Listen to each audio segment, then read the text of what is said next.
Charlie's got his snacks here. Yeah, it's looking good. Is that the biggest one you've Just waiting for a couple more people to join. I think my first figure was this big. But Oh wait, I need to get a little acrylics. I need to get a little acrylics before this starts.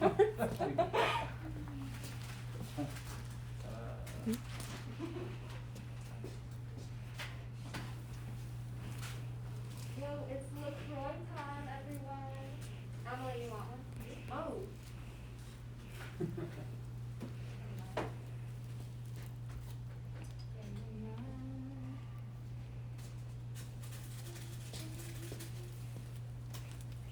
Ready? Ready? Sure. We're back. Welcome to the second installment of our Resident Artist Demo Series. Tonight we have Jason Piccoli and Isolina Alva. They will be demonstrating some of their techniques and processes for us. If you guys were here last week, we hope you enjoyed all of the content that was provided, and we're looking forward to another educational packed night. I want to plug our artists cup sale. The Resident Artist Cup Sale is live on our Instagram account. You can also access that stuff on our website at baltimoreclayworks.org. And check us out. We have a booth at Insika this year. Also, our 40th anniversary exhibition will be up, as well as an expo. What do you call those things? An expo? Expo booth. The expo booth. Yeah. Yeah. So, we're all over the place. Come check us out there. And without further ado, let's get into this. I got a couple more things I'll talk to you guys about after the demos, but I'm excited to get into it. I want to learn some stuff. Let's take it over to Jason and see. Jason's going to be doing some shellac resist and a little bit of his underpainting techniques. You want to introduce yourself, Jason? Yes, sure. Hi, my name is Jason Piccoli, and I've been working in clay for like 15 years now, and my work's changed a lot over the past 15 years, but I think that in grad school I started playing with underglaze painting and stuff like that, and there's a couple of examples here of the sort of things I've been playing with recently, and if you'll notice, these are like square forms that allow me to paint kind of on a flat surface, which is a little different than painting on something round. It's sort of a nice break from trying to figure out how to paint on a round thing. But yeah, so the other thing I wanted to talk about sometime tonight is this particular jar shows a bunch of different patterns, and this is not carved, it's done with water etching, which is basically a resist painted on here. The resist is a shellac, and then you just wipe it with a sponge, and because it's a resist, that everything next to what you've painted recedes, and then it looks like relief with the transparent glaze. So that's what I'm going to be talking about a bit. And then the painting, it's sometimes the paintings can take a really long time to do. So I'll do as much of one as I can, and I'm leaning towards something maybe monochromatic like this, that has maybe a touch of color in it. Thinking about maybe doing a sky similar to this, like a cloudy sky. So I'll first lay in a ground, and then I'll start doing some clouds, and then I'll lay in like a background, middle ground, foreground, and we'll see how it goes. Hey, Jason, Yeah. Roberto had a quick question. I was asking if it was shellac, like wood shellac. Yeah, I actually have it here. That's the stuff. They make a clear and an amber, and the amber one is nice because you can see it on white clay really clearly. I understand that it's made from the lac beetle, so it's a natural product, and it's just thinned with denatured alcohol. That's kind of weird because you can't reconstitute it. Like if you pour it in a little pile and start using it, it'll slowly dry up. And if you try to add thinner to it to like reconstitute it, it off-gasses so rapidly that it puts little bubbles in your shellac, and then when you go to wipe it, it like falls apart. So that's why you just pour a little bit at a time. I actually keep it in these pill bottles because it's kind of a pain to get it in and out of this can without ruining the lid. So just pour a little bit at a time, and then like in a little, this is like a cat food dish, just a little bit on the back, and then slowly over time it dries, and then it actually gets easier to paint with.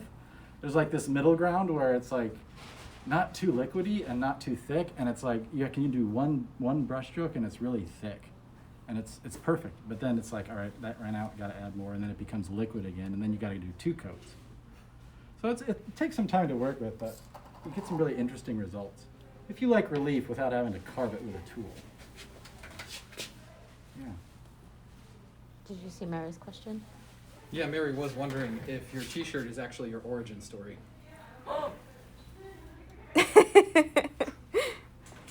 That's classified. Why don't we pan over? Isolina's over here. They're rolling a slab out. Well, I and- didn't want to do this when Jason was talking, because Jason's the best. So I'm rolling a slab. So this is my best friend. And, ow, oh my god. And Is that a so, finger? yeah, it was like my big fat ring. So anyway, I just fold them. I don't know if people normally do that, but I just do that. And then I lay all my slabs out on the cement. So today, what am I gonna do? Well, I know everyone's been asking, and by everyone I mean Jason. So I thought I would do a small bust today. Oh. So this is my most prized possession. My friend Teresa Reuter made it, and she was the first person that I worked for at Clayworks as like a TA type of thing for a community arts class, and this is her Chicks series. Yep, Read and Reap. This is the cutest thing. So I always like to work with her stuff next to me. But, so I have a kind of a harder slab over here, so I'm going to start my base with that. And we're going to see where the night takes us. So let's see. Oh yeah, so I usually work with a fork, but I took it out to my car to eat spaghetti, and now it's not here. But we have option B, somewhere over here. These are like ribs. They're both gifted. And then I have a needle tool somewhere. So you're thinking you're gonna end up with something like this bust back here? Yeah, a little pimpy. No, this is I started making like smaller heads recently, like a test of heads, just to see what I'd want to make in terms of like putting, oh yeah, fish and egg yolk are on him. So I don't know, I'm just trying to like come out of my comfort zone and be more experimental with heads. So when I build up the body, which comes pretty naturally, then I can start to let loose up there. So I'm just going to honestly fold it up and make a neck. And because this clay is super groggy, it's very patient with me. So, you know, nothing fancy, just slab building. And no one really sees it, but maybe I'll make a heart in the bottom, like as the air hole. Isolina, Clunan Clay has offered to make you one of her magic score tools. Oh my god. Wait, if it's not a fork though from my childhood, I don't know what the vibes would be. But you know what? I'll test it. Thank you, Mary. Oh, you know what though? Mary has made me these tools and I use them all the time. Literally custom designed. This is for when I'm like working on a piece like this. Do you wanna show us the full Yeah. piece So this before is you what get I'm too deep working into the on. head? Yeah, so it would have, we did some logistical planning and it would have taken forever to try, it wouldn't have been enough time for me to make his head. But, so after I build up, I score it a bunch and then I'll press it with this. And so I put it in segments. And I loved toes like so much. It's so weird. Like I remember growing up looking at my grandma's toes. They were very crazy. And like anytime out in public, I just stare. And so,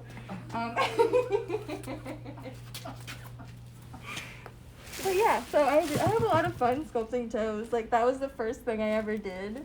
But then I slowly thought, you know, what the heck would happen if I put legs on it and then sculpt a body? And so I've been doing ceramics. This is my 3rd year.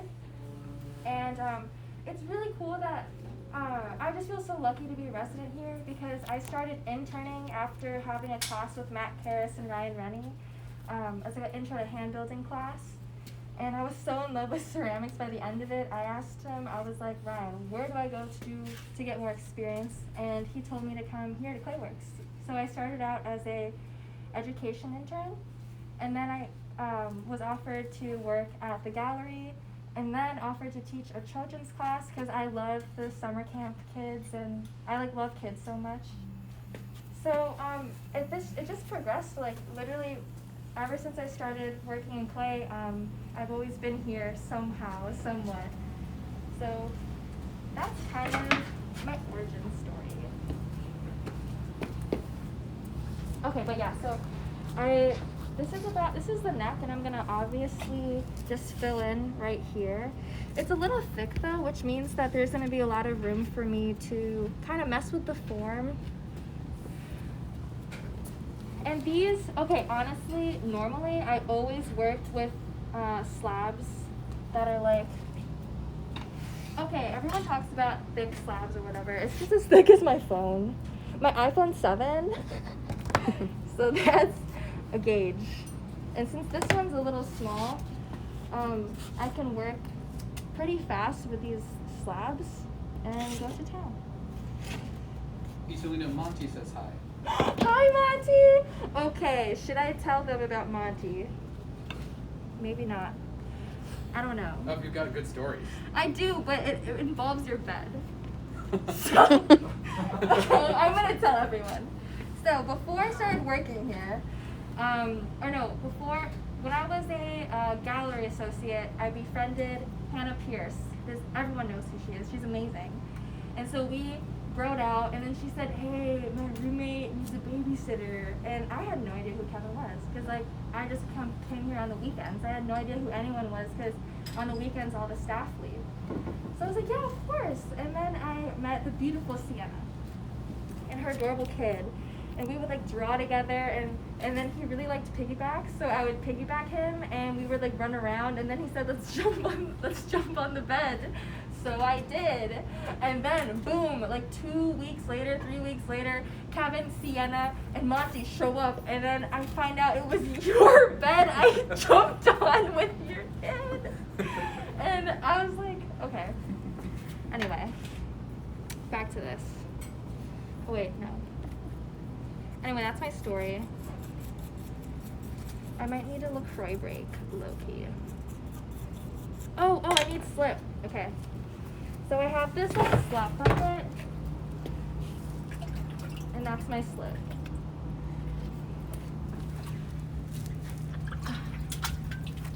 Yeah. Today's a good day. It's not stinky. Pretty chill. Oh, and this is Charlie, my best friend. He's my 16th birthday present. You know, but yeah, so I usually don't really use slip, but I've started to recently. You don't even really need to for this bottom area because the clay is pretty wet. But I am a very intense scorer. And also, I'm okay at multitasking, but if I get carried away with stories, that's just a warning. It's either a crazy story or intense scoring. There's no in between.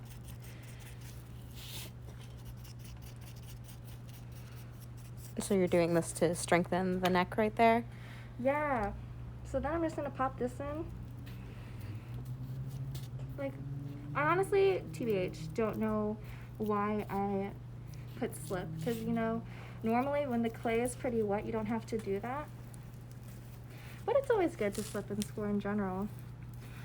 And I love slab building. My mentor, Victoria Jane, taught me how to slab build, and I never went back. She's really cool. Everyone should look her up. I love you, Vicky. Okay, but so now we're here.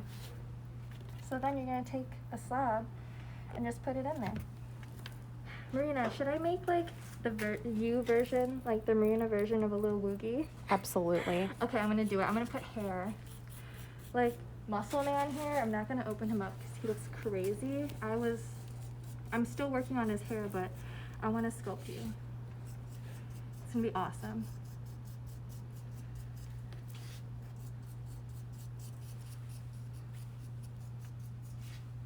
And then this. Yeah, Isolina, we'll come back to you.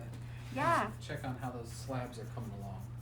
I'd like to see how this shellac wiping is going over here with Jason.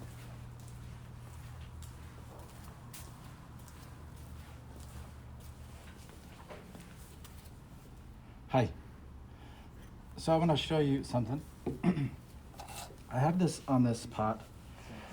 What I've done is I've broken it up into these different sections, and I think of them as almost like a window frame, so that what I could do is I could do like 4 different paintings on there if I want, or I could do one that continues through the whole thing, and it's almost like this is one window with different slats.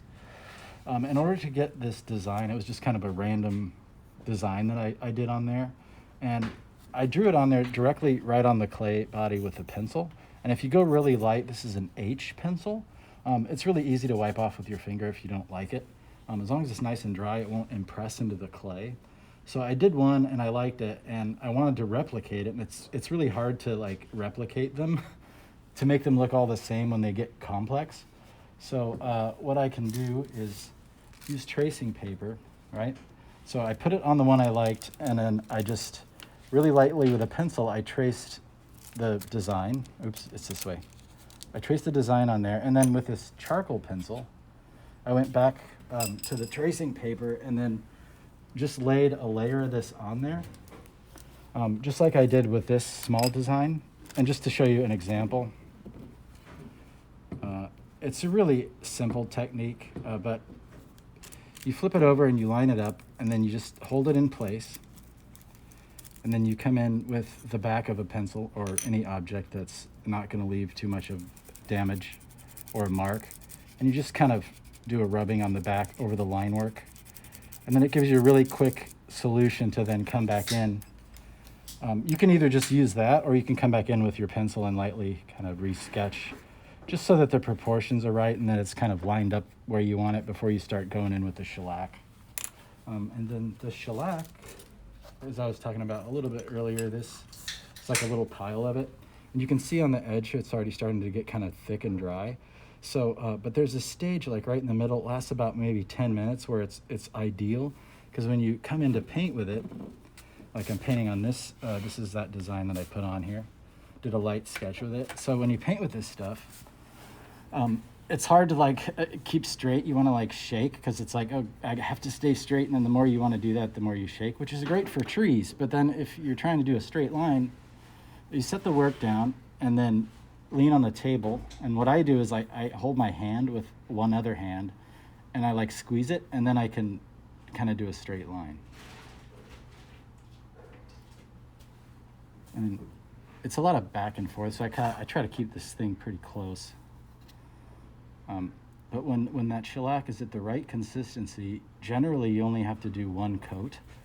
But when it's brand new out of the can, it's so watery that sometimes you got to come back in and do another coat. How do you tell when it's good and it's gonna stay? You just have to watch it on here, and you can like see it. It's really light in color when it's really liquidy, and it's much darker when it's like at that really nice stage. This process works with wax. It also works with stuff called Mod Podge. I don't know exactly what that's made of, but it's like a product you find at Michael's or Hobby Lobby or something. But I like this stuff because it doesn't fume. It's like a natural kind of a thing, and it doesn't give me a headache.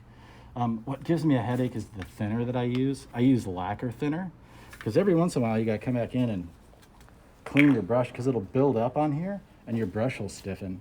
So you gotta come in and you just kind of clean it against the edge of this stuff, and This, I definitely keep a tight lid on. I think denatured alcohol works just as well. I ended up buying lacquer thinner because it's what I found, and it's really volatile. It works very well. But before I dig this in here, it's like you can let it air dry, grab a different brush, or just kind of pull the liquid out of it and just kind of dry it a little bit before you go back in, because I'll show you actually. So say this is your clay, right? This is your pot down here, all the clay. When you add the shellac line to it, it builds up this layer. When you go to wipe it away, because it's acting as a barrier against the sponge and it's etching away all the clay around the line that you have, if this line is too thin, like this, then the water eats under here over time, and once it meets up in the middle, then your shellac line will pop off as you wipe it. So I found that the thinnest line I can get away with is like a 1/16 of an inch. I think if you were really patient, you could do thinner than that, but like this brush in particular is one that I've used a long time for this because it's just the right size to just get this kind of thickness of a line. Works pretty well. But I just thought I'd show you that because if you do this process with wax, that happens, the wax degrades much more against the act of actually wiping this stuff, much more than the shellac does. It like falls apart, which can be kind of cool because, you know, it can give you this jagged, distressed edge. But this gives you a nice clean edge. But to talk a little bit about wiping, I wiped this for maybe 2 or 3 minutes just with a corner of the sponge, kind of really gently. You don't need to press and wipe because then you can pull this shellac line off. It's just sort of set it there. It's pretty damp. It's not like dripping, but it's still got some water. You want to wipe it just a little bit at a time and then move on to a different section so that it doesn't oversaturate. Because if you continue to do this around the whole pot, wipe the whole pot, eventually it's going to absorb so much water you might crush it on accident. Because you got to work with this bone dry. I find is the best because it's like a solid object. You can hold it. When it's leather hard, the shellac tends to dry a little bit slower on there, and you can of course do it leather hard, but bone dry, see I just painted this, it's already pretty dry. But yeah, that's a wiping. I did some little design work down at the bottom here, and it's just a matter of gently coming in and giving it a few wipes in multiple directions. And then your sponge will build up material here, so just rotate it and then go here, and then it'll actually remove more clay. Because when it gets loaded up with clay, it tends to not want to remove as much because your sponge won't take it. Yeah, and it's just a slow process. So the about a 1/16 of an inch in, and you're pretty good. You can go much further if you really want to. I would imagine that if you did like a lattice work that was thick enough, you could probably continue to go all the way through the clay body if you were patient enough. I mean, it's just a matter of, you know, right? Because you're etching, you're removing material against a ground. But this is like probably a 1/16 of an inch. And if you look at the pot behind you, that's about the same. It just has a clear, well, transparent green, and it builds up in those valleys and stuff and breaks over the light edges so that you can see this relief. That's a pretty cool process, really fun. I definitely recommend that you try it. The shellac, it's kind of a bigger can. You can find smaller ones at like the mom and pop hardware stores. But yeah, you can get one of those, and that one I've had like 2 years, and it's half full. So it goes a long way. It's totally worth it. If you're better with a brush than you are like with a carving tool, because the reason I don't usually use the carving tool is that I have all the tool marks then to deal with afterward. And if I try to wipe them, I might ruin my carving. So this is a nice way to get some relief going. Michelle asked, or said she missed the purpose of using the shellac, and so that's kind of basically what you were just saying, is that eliminates the need to use tools around it. Is that correct? Yeah, the reason that I do it is because it creates relief, so that when it's a design. It's like, yeah, like just like here. This is it allows me to do this between like paintings or something, and so it's just an effect as a resist used to raise the clay up, so that when you glaze it, doggy. We've got a little visitor in here. But yeah, Yeah, the purpose is just, it's just a surface design element that's relief without having to carve.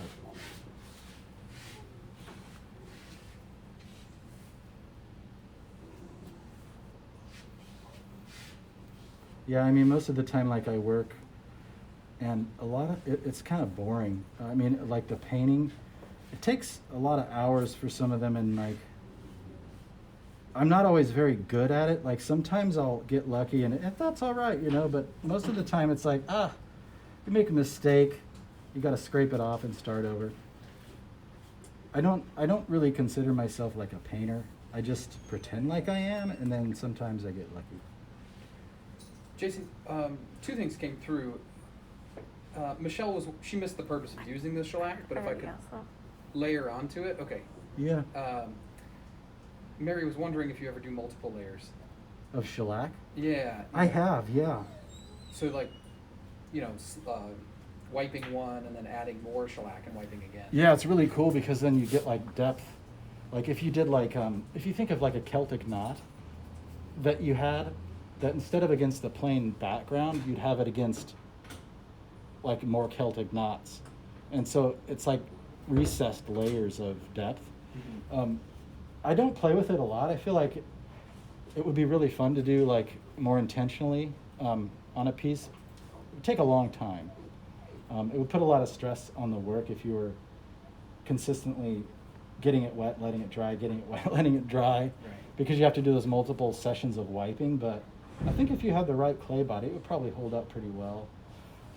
I think maybe one thing I wanted to show you, if I do have it.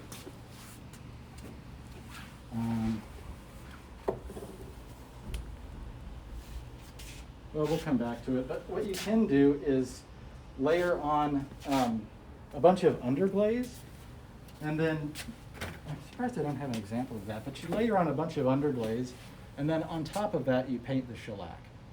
And then when you wipe it away, and it fires, and the shellac burns away, you have a colored relief. If that makes sense? Yeah.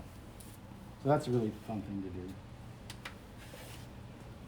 There's a lot you can do with a resist.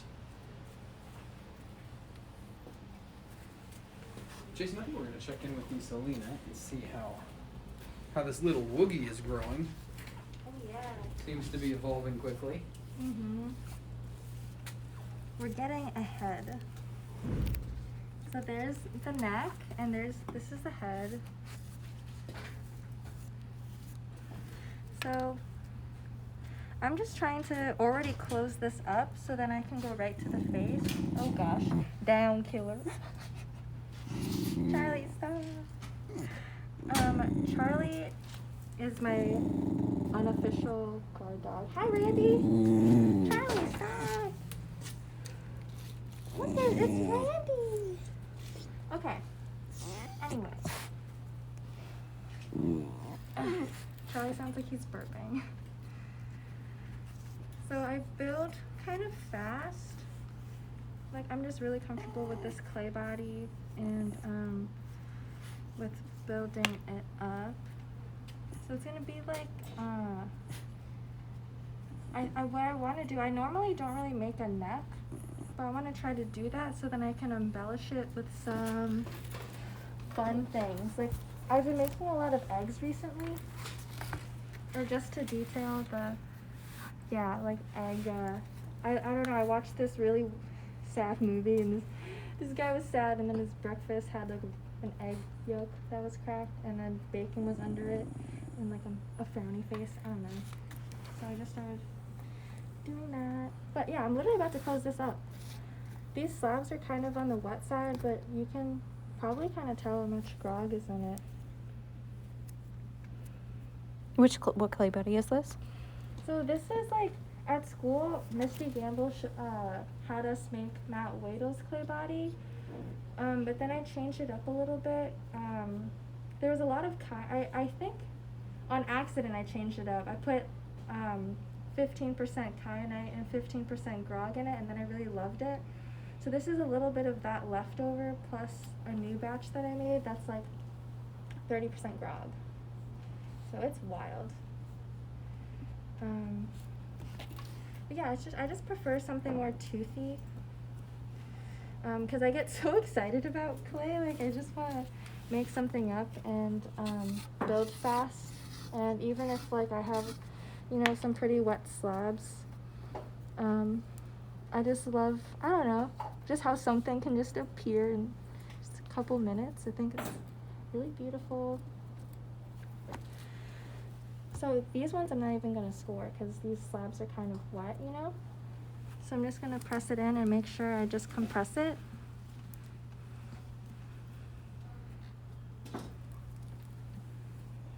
Nothing fancy. And then I just, let's see. And I love double chins too. So just, let me see. So right now, are you compressing or are you shaping more? Both. Like I think I don't know, one thing I do is after scoring, I'll just kind of like go around and then just warp everything the way I want it to. Let's see. And then you close it. Any last words? Bye. Okay, cool. So let's see. I guess my favorite part is smoothing out the top part of the head. But seriously, they're all bald. We need hair. So that's where your hair. Are you going to do a bun on the top of his head? Are you or- going to bun? I Oh my do god, I have was a going to bun. put like short hair on it, but I will I will put a bun just for you. Cool. Okay. So it's looking up, but I can also have it do more like this. That's why side building is so much fun. Just have cute cheeks. So as you're doing this, do you ever go back from the bottom and reshape any of this, or does that just kind of happen naturally? Do you add clay to shape the top again? Dude, Like if you wanted a different shape? I will go in, rip up the head, and then just sculpt again. Like right now, his chin, it looked cool from the top, but now I'm just like, what's going on? So maybe we'll just do something like this, where there's no double chin. And there's just the face starting.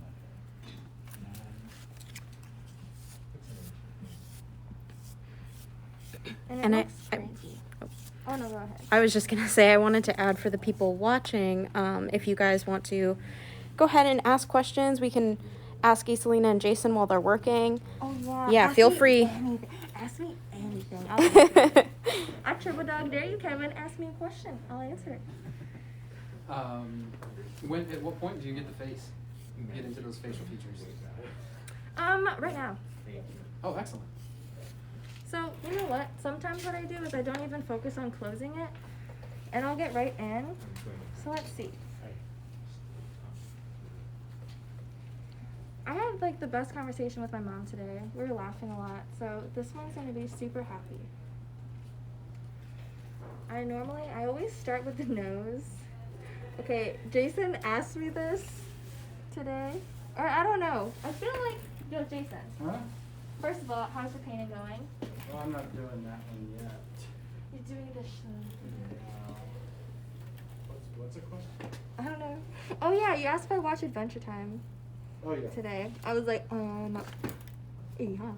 I love Adventure Time. So I don't know. I feel like I watched all these cartoons where they all have noses like this. Like, you know, like the hot dog nose. So now I just always do those hot dog noses. Or like The Marvelous Misadventures of Flapjack. So Ken doesn't cute. have a nose. No, he's like noseless. I know. But I love the magicians in Adventure Time. They're all so crazy. And they're so adorable. So, that's the nose. I don't know, because I feel like if I did a real nose, they would just look messed up. Because people ask me, or I don't know I consider myself like, you know, a ceramicist. But like, when it gets into like the figure sculpture area, like they're not, I mean, I guess they are people, but they're more like these characters or these like protagonists that I love that I'm super inspired by. I guess like growing up, you know, like suburbs of Chicago, just all these like awesome characters that I've met in my life. And of course my mom, her spirit, like she's just so funny. Like if you think I'm funny, you haven't met my mom. She's hilarious. Put a little, and this is just kind of to gauge. It's not like finished. I'm gonna now make the cheeks. It's gonna be so cute, but literally I'm gonna put a bun on it. Never done that. Watch out, world. I've never made a bun. Oh my god, we should put a bun and then on top of it a hot dog. Yes. Like hot dog bun. Like I was joking. Like, okay, Jason thought I was gonna really make a hot dog. I think I should, just for fun, just make a hot dog. Isolina, speaking of food items, and its relation to the nose, could you talk a little bit about the symbolism that you use with the objects that interact with your characters? For instance, the egg or the hot dog? So I think for me, like, I'm really inspired by little moments of just having things not quite make so much sense, but have more of like a surreal like spin to it. So like, you know, the talking heads, like, say something once, why say it again? Sometimes I'm like, why would I want to make 2 eyes that look the same, 2 arms that look the same, 2 legs? And so like this piece was actually just a leg for the longest time, and I was gonna stack heads on it, but then I thought, you know, I think I need to finish it. But as for these guys, like, I think I like to use I just started getting into replacing some of the parts of the face into either food objects.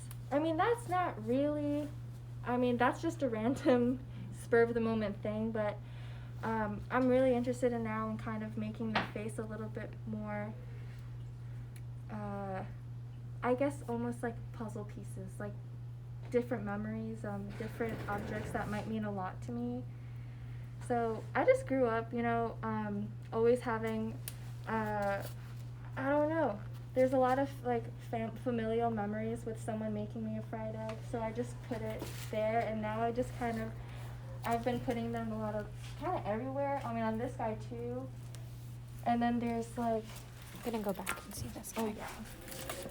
So I did a no-no. I added wet clay to leather hard clay, and so it's a little bit cracking, but I'm excited to like fix it. You know, I sometimes don't want to get discouraged if something insane is happening, but like little finger moments or like the eyes and the mouth, like, you know, slowly I'm trying to get them out, flesh them out a little more interestingly, because you can only do this so many times.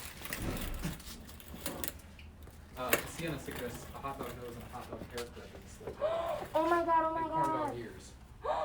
Oh, I love corn dogs. Oh my god. I miss corn dog stands. But I will literally make a hot dog right now. So if you want to know how to make a hot dog. Mary would like some magic water. Magic water? Oh yeah, Mary literally told me about it, and then I just put plastic on it, and I was like, another day. Worry about it another day. But I'm super excited about like surfacing now. I don't know, I feel like I like the immediacy of like painting, and I just found out, I just got really excited about looking at like the back of the instructions of like a cement epoxy finish, and so I'm thinking, you know, cement and ceramics are somewhat similar. I'm excited to test that out. But here's literally a hot dog. Like, I'm from Chicago. I was born there at least. So, boom. I think the bun needs to be chubbier. Oh my god! Adorable. Oh, hot dog nose, you said. Let's do it. Oh, I think you could take some liberties there. But, you know what? I didn't know you were taking requests. Yeah, literally dare me to make anything and I'll do it. Maybe. I like the concept, like a repetitive series. The Midnight Mud transforms into Isolina taking requests. I know. You know, Midnight Mud was so fun, and then I was eating. Why don't you tell us a little bit about it? Okay, so I was super inspired because Clayworks used to have a class from midnight to 4 a.m.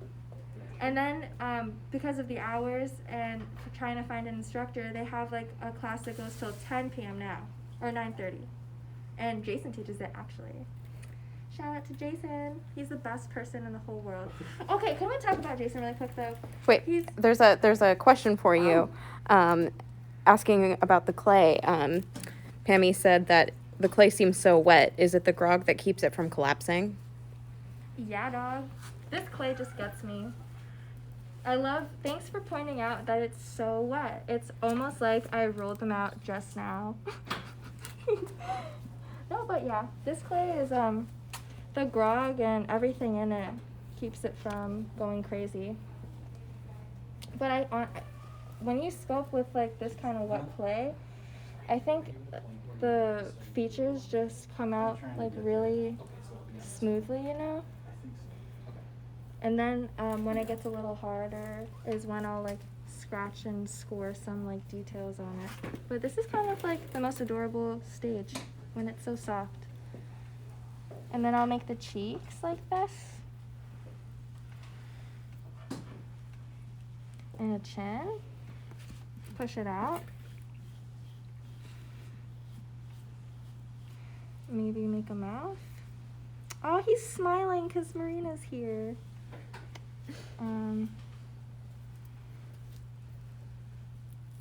Yeah. Maybe we'll put some teeth in it.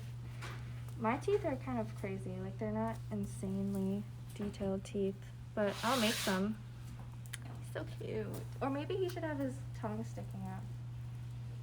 Yes to tongue. Yes to the tongue.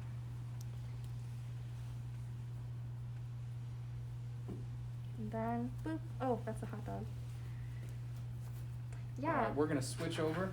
Bye. Come back to you.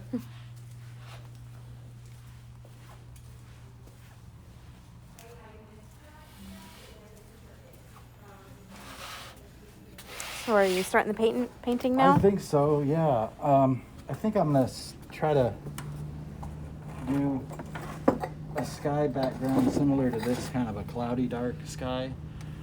So I'm going to start with black in some areas and then try to blend it a little bit with some light gray and then figure out the foreground later on.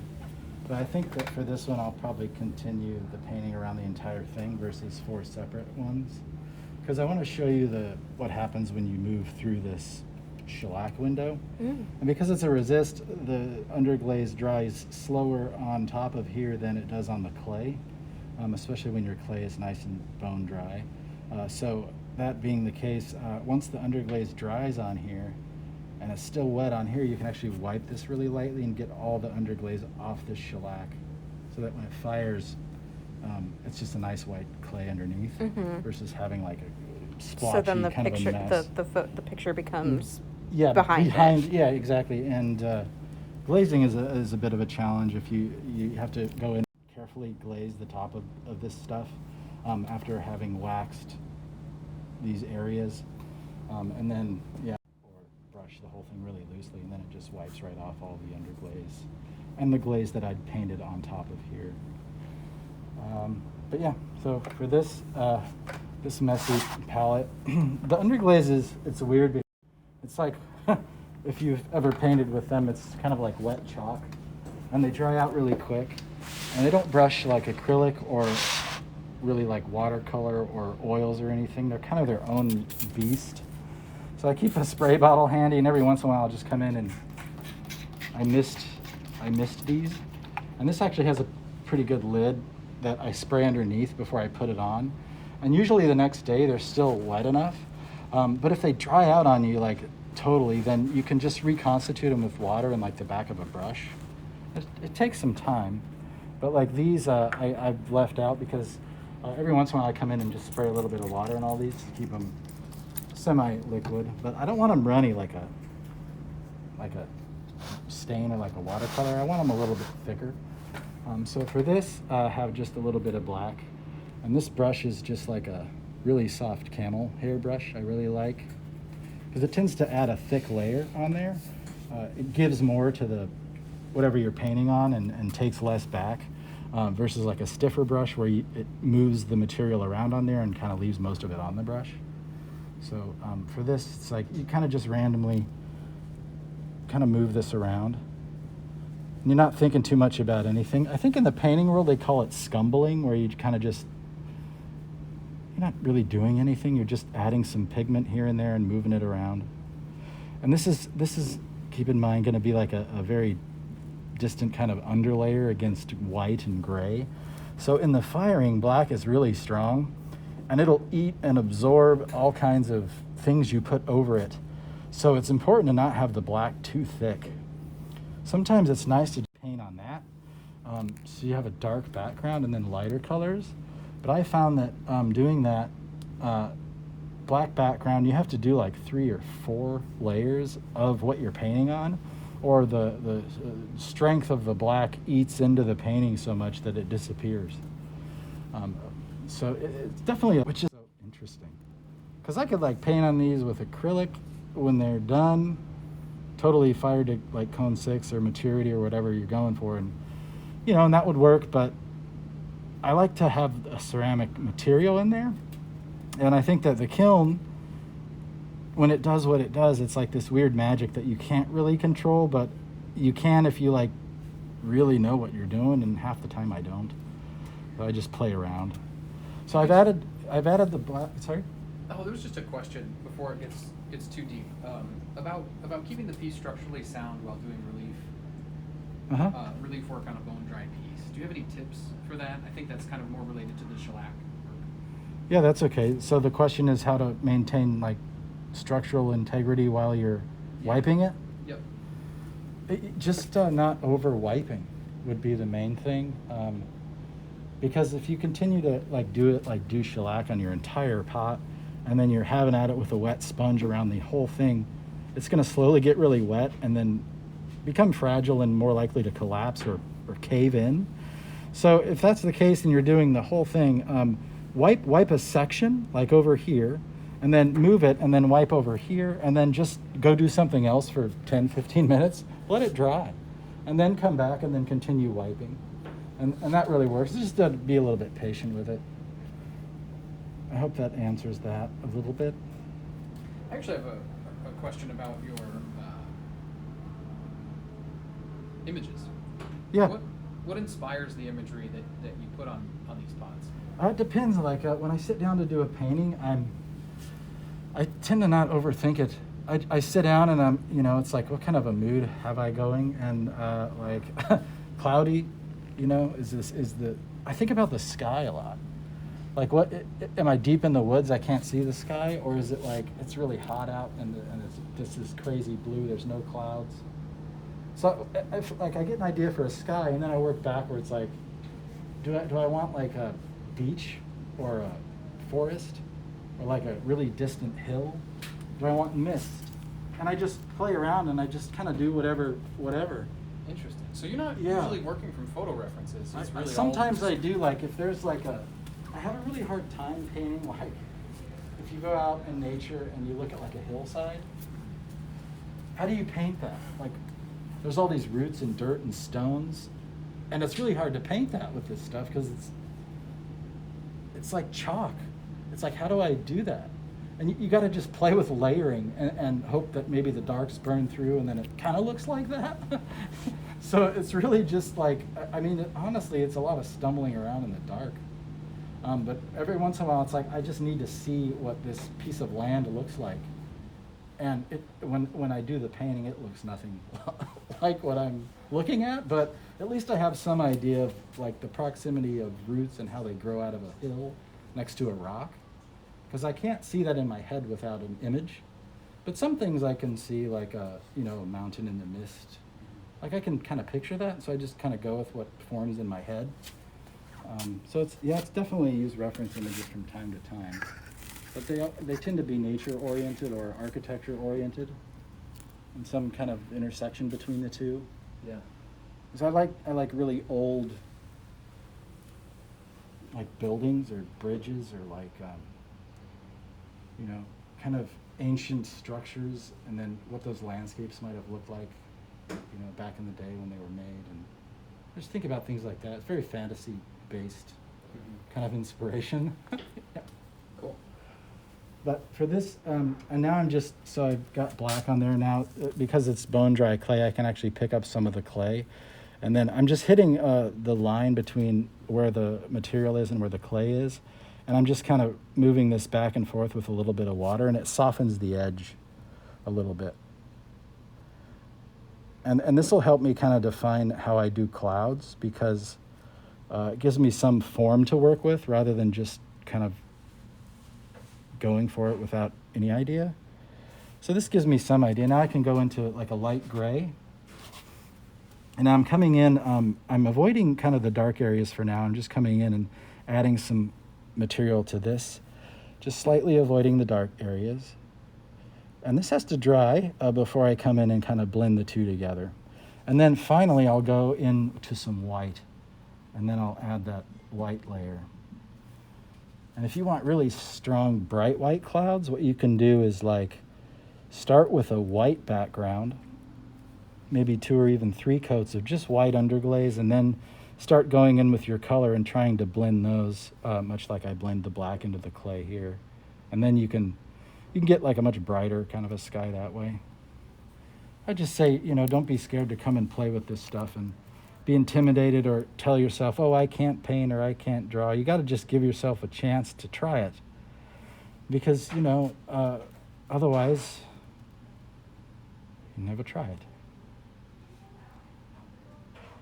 You can do it. I pretend like I can do it. There's been a request for some happy trees and happy clouds. Those will happen. Bob Ross. Learned a lot from that guy. Well, Jason, I think we're going to check in on this little woogie. Go for it. Real. I'm going to keep working on this, and I'll see you later. Sounds good.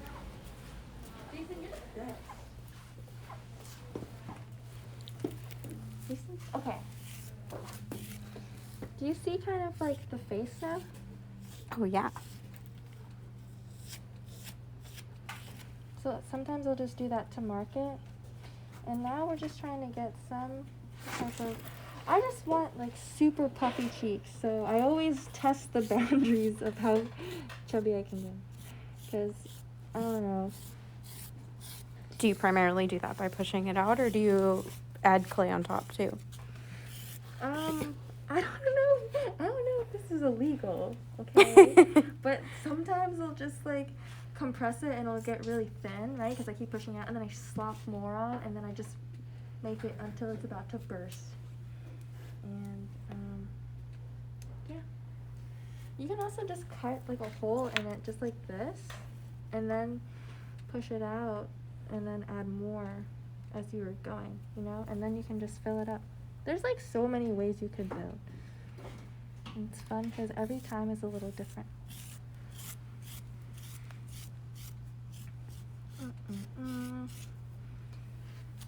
So yeah, you'll just go in from the top, but then the eyes go in a little bit, and then you get the forehead, right? So it's just a lot of like pushing and warping the clay. I don't know if I like this. He's like, and then the forehead is also super fun because you can also make it come out. You know what Jenny said this looked like? She said it looked like a dolphin the other day, and I was like, my mind was blown. Like she said, that reminds me of a dolphin. Or a beluga whale. You're right. I love beluga whales. Oh my god. But So we have about 6 minutes left. Do you have any final thoughts or parting remarks that you'd like to say as your... Parting remarks? I know that time already. If anyone has any questions for Isolina, Oh yeah. feel free to throw them in the chat now. I guess, let's see, parting remarks. The one thing that I would like both of you guys to add is information to access your work, websites, Instagram, social media stuff. Yeah, well, I guess I'll start with that. If you want to see more of my work, you can go to isolina.party, because honestly, I'm just so happy that, I'm alive and I got to meet all these beautiful people so far. And so I think like positivity is the most important thing you can have in this world. You know, it's sometimes, you know, it's so easy to be negative and everyone gets negative, but just always know on your off days, I got this from a Nike fitness coach. On your off days, you're exceptional, and on your good days, you're untouchable. So every day is just a good day if you make it that way. And if you want to be a part of my life in a weird way, just go to Little Woogie, you know, Instagram, see what I'm up to. Charlie's my best friend in the whole world. He was my birthday present. I said that before. I don't know why I introduced him like that. It was a gift. And continues to be. Right, exactly. So life is precious, stay happy, and the world will always turn out a little okay. Sorry, his nose is so messed up. But yeah, love you guys. Even you, Emily. Yeah. Cool. And Jason, can we plug your website and social media info? Yeah, sure. My website is jasonapiccoli.com. It's Piccoli. Yeah, and my Instagram is Archaic Realm. If you want to check out more stuff. Sorry about the painting thing here. This is it takes so long. It's hard to kind of wrap up in an hour. But just real quickly, what I'm doing is just adding between black and white, kind of back and forth, just with tiny circles like this. Occasionally add a little touch of water, and you can bring some of the darks back in. And over the course of time, if you just think about clouds hard enough, they'll start looking like them. So yeah, just gonna go for it. Give it a shot. You'll do well. You gotta try things. And then they could turn out like this. Well, guys, I want to thank you all for joining us, and thank Jason and Isolina for sharing some of your process with us tonight. Before you guys go, I want to remind you that the Resident Artist Cup Sale is still live, available through the link in our bio and on our website. Cups are $30. And we also, next Thursday, the 4th of March, one of our former residents, Haywan Sohn, is going to be giving a virtual lecture on her experience being a resident, and then in that transformative process after residency. She's, her experience staying in the city and, continuing her work post residency. So I think it should be really good, really informational for people who are interested in residencies. We do have applications live for our residency this year for the 2021-22 season. You can check that out on our website at baltimoreclayworks.org.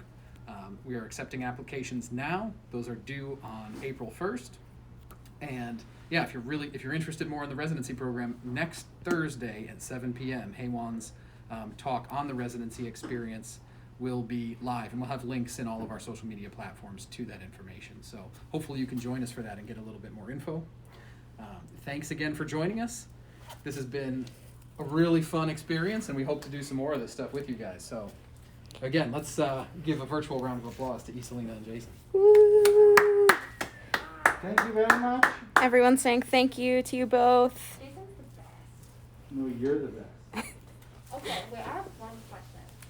So, when I went to your first artist talk, I literally was there since day one.